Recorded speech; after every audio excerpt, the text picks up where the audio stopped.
बिस्मिल्लाहिर्रहमानिर्रहीम। आज मैं एक छोटा सा वजीफ़ा लेकर आपकी खिदमत में हाज़िर हुआ हूँ। अगर शोहर आपके पास हो या फिर दूसरे शहरों में काम करने के लिए गया हो या आपका शोहर किसी दूसरे मुल्कों में गया हुआ हो, जब वो आपके पास आता है, आप उसकी खिदमत करती हैं, अच्छी तरह ख्याल रखती हैं, उसके खाने पीने का ख्याल रखती हैं, उसकी जायज़ ख्वाहिशात पूरा करती हैं और जो वो चाहता है वो आप उसको लिए करती हैं।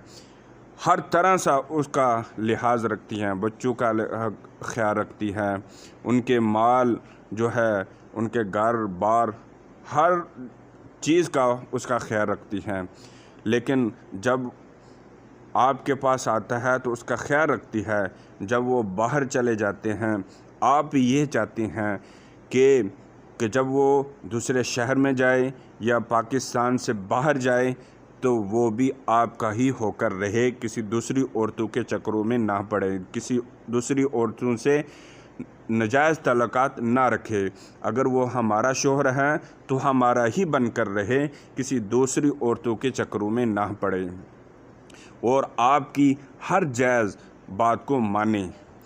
तो बस ये छोटा सा वजीफ़ा करें, इंशाअल्लाह वो आपकी बात को मानेगा भी और आपकी मुट्ठी में भी होगा और जो आप कहेंगी वो आपकी बात को मानने के लिए तैयार भी होगा और आप उनकी महबूबा बन कर रहेगी, प्यारी बन कर रहेगी और आप शौहर के दिल के अंदर आपकी मोहब्बत बहुत ज़्यादा हो जाएगी, वो आपकी मोहब्बत में पागल हो जाएगा।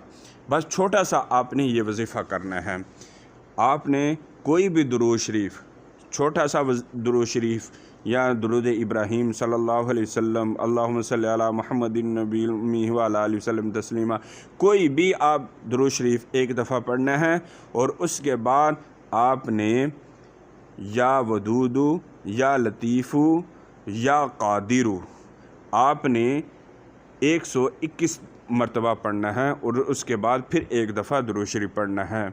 अगर शौहर आपके पास मौजूद है तो कोई मीठी चीज़ पर आप उस पर दम करके उसको खिला दें, या दूर है तो आप उसको, या दूसरे शहर में है या पाकिस्तान से बाहर है, दूसरे मुल्कों में है, तो आप 121 मरतबा पढ़कर तसव्वुर में उसके दिलो दिमाग पर दम कर देना है।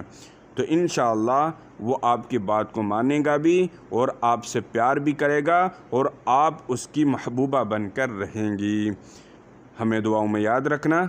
अल्लाह हाफिज़।